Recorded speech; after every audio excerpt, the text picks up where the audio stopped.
This is a spectrum, right? On this end, you have bass, right? These are your low notes, right? So you're thinking about the bass guitar, right? Maybe the kick drum, maybe the super like low notes on the keys are maybe right around here. And then let's go over to treble. Think about your car radio, right? How you have the 3-band EQ. And then you have treble up here. What's up here? Cymbals. And I would say guitars maybe occupy this whole space right here. And we call those the mid frequencies or the middle frequencies. So depending on where you're playing, you could be sitting in any of this. This is what I was doing that I made a mistake and why I couldn't hear myself. I was at home what we call scooping the mids.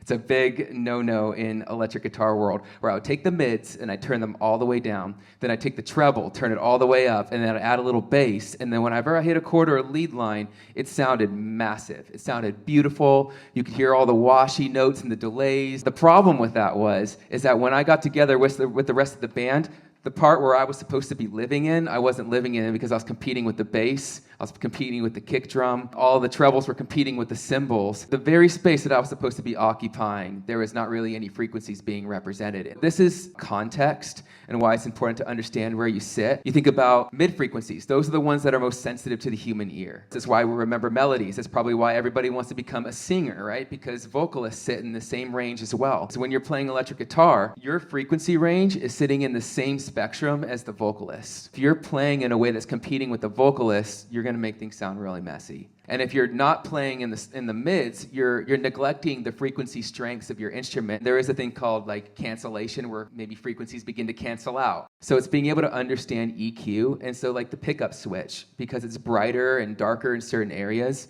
you'll be able by your ear to pinpoint when you start to poke out. And sometimes that means when you're playing by yourself, it's going to sound really bad. But in most of the mixes that it's in at our church and on recordings, in context, sounds exactly how it's supposed to, how it sits in relationship to the other instruments.